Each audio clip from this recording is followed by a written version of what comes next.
नमस्कार. तुमच्या LPG gas कनेक्शनसाठी ई-KYC करणं आता कंपल्सरी झालंय आणि याबद्दल खूप लोकांच्या मनात बरेच प्रश्न आहेत. पण अजिबात काळजी करू नका. हे ई-KYC म्हणजे काय?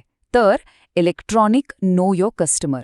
सोप्या भाषेत सांगायचं तर तुमची ओळख डिजिटल पद्धतीने व्हेरीफाय करण्याची एक प्रोसेस आहे. आणि आज आपण हेच बघणार आहोत की ही प्रक्रिया मोबाईलवरून घर बसल्या अगदी सहजपणे कशी पूर्ण करायची. चला सुरू करूया. तर सगळ्यात आधी एका मोठ्या प्रश्नावर बोलूया, जो सगळ्यांनाच पडलाय. अनेकांना असं वाटतंय की देशात गॅसचा तुटवडा वगैरे निर्माण होणार आहे आणि म्हणूनच सरकार हे सगळं ई-KYC घाईघाईने अनिवार्य करतंय. हो ना? कारण अशी चर्चा सध्या सगळीकडे सुरू आहे. पण एक गोष्ट अगदी स्पष्ट करतो, हे पूर्णपणे खोटं आहे. ही निव्वळ एक अफवा आहे, दुसरं काही नाही. गॅसचा तुटवडा आणि ई-KYC यांचा एकमेकांशी शून्य संबंध आहे. मग आता हा गैरसमज दूर झाला असेल तर या सरकारी उपक्रमामागे खरं कारण काय आहे ते आता आपण समजून घेऊया. तर मग खरं कारण आहे तरी काय? बघा, ही काही इमर्जन्सीमध्ये घेतलेली ॲक्शन नाहीये. ही एक अगदी स्टँडर्ड सरकारी प्रक्रिया आहे आणि यामागे सरकारचे दोन मुख्य उद्देश आहेत. पहिला म्हणजे जे बोगस कनेक्शन्स आहेत किंवा एकाच व्यक्तीच्या नावावर अनेक कनेक्शन्स आहेत ती शोधून बंद करणं. यामुळे काय होतं तर अर्थातच सरकारी पैशांची बचत होते. आणि दुसरा जो सर्वात महत्त्वाचा मुद्दा आहे तो म्हणजे गॅसवर जी सबसिडी मिळते ती मधल्यामध्ये कुठेही न जाता थेट योग्य व्यक्तीच्या बँक खात्यात सुरक्षितपणे पोचली पाहिजे.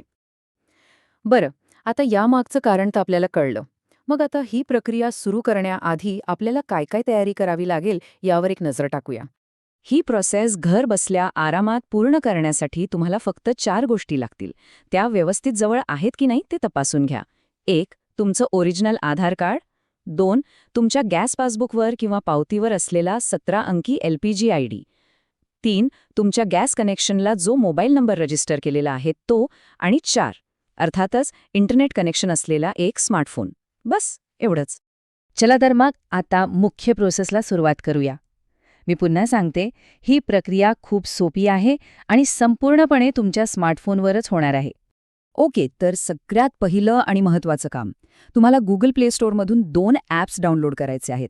पहिलं ॲप आहे आधार फेस RD आणि दुसरं ॲप आहे तुमच्या गॅस कंपनीचं ऑफिशियल ॲप.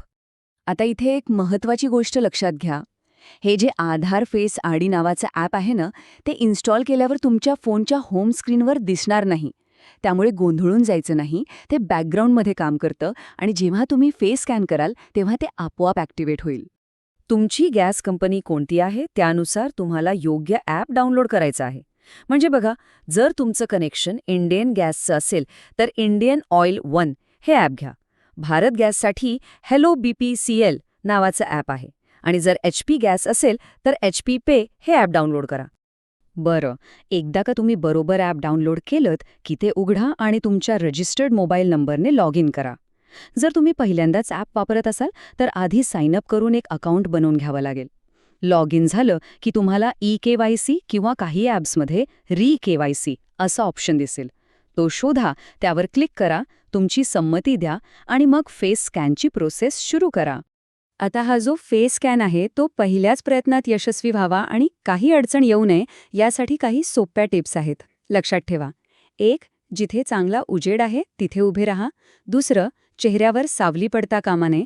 3. चष्मा घातला असेल तर तो काढा. आणि 4 म्हणजे ॲप जेव्हा सांगेल तेव्हा डोळ्यांची उघडझाप करा. म्हणजे एकदा डोळे मिटून उघडा. तुम्ही ह्या सूचना व्यवस्थित पाळल्या की झालं. स्कॅन यशस्वी होईल आणि तुमच्या स्क्रीनवर एक हिरवी टिकमार्क दिसेल. याचाच अर्थ तुमचं फेस व्हेरिफिकेशन यशस्वी झालं आहे. ओके, तर आता ही हिरवी खूण दिसली. यानंतर पुढे काय होतं तेही समजून घेऊ. आणि बस, तुमचं काम इथेच संपलं. तुमचं ई-KYC यशस्वीपणे सबमिट झालं आहे. आता फक्त काही दिवसांची गोष्ट आहे. तुमची गॅस एजन्सी त्याला फायनल अप्रूव्हल देईल. आणि एकदा का ही सगळी प्रक्रिया पूर्ण झाली की याचा सगळ्यात मोठा फायदा काय? तर सरकारकडून मिळणारी सबसिडी कोणत्याही अडथळ्याशिवाय थेट आणि अगदी सुरक्षितपणे तुमच्या बँक खात्यात जमा होत राहील. तर आपण पाहिलं की कशा प्रकारे एका सोप्या डिजिटल प्रोसेसमुळे गॅस सबसिडी अधिक पारदर्शक होऊ शकते. आता यावरून एक विचार करण्यासारखा प्रश्न नक्कीच समोर येतो.